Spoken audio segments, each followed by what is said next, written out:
It's hard to be upset at the faults of Shotgun Cop Man when each level only costs 6 cents. Shotgun Cop Man is exactly what you would expect to get if you put Devolver Digital in a blender with Deadtoast, the creators of My Friend Pedro. The platforming is satisfying and addicting, but it's best enjoyed in short sessions. The bosses are unique, but there is too much monotony in between. There are 162 levels, but there is a lack of variety.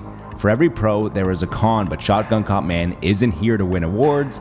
He's here to kick ass and take names on his quest to arrest Satan in the bowels of hell. At this price point, Shotgun Cop Man is exactly what you expect it to be, a fast, frenetic action game with minimal depth. The one thing that I wasn't expecting is that it feels like a small step back from the studio's previous title. Before jumping in, we just want to take a quick second out of your day, ask you to subscribe if you watch this review, you enjoy it, and you want to see more like it. Video games is a positivity-first gaming outlet. We believe that gaming should be a force for good. We focus on making uplifting content with constructive discussions and celebrating what makes games great. The premise is simple. You are Shotgun Cop Man, and you're going to hell to arrest Satan. In one hand, you have your trusty shotgun with a magazine of 3 bullets that gets reloaded every time you touch the ground, and in your other hand, you have a pistol with 8 bullets that reloads slowly.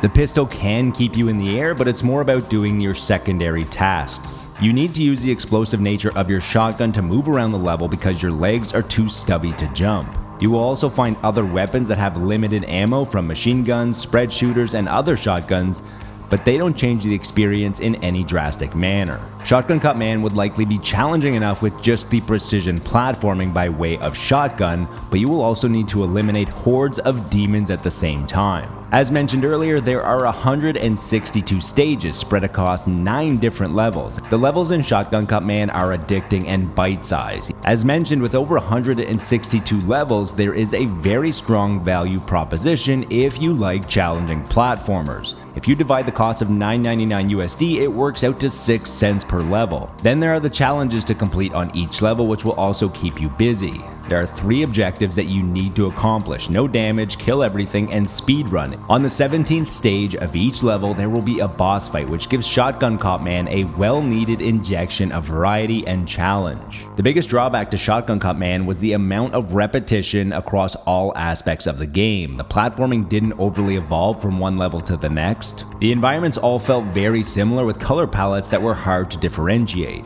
I'm not positive, but I'm pretty sure there's only one song in the game, which is a high BPM electronic track.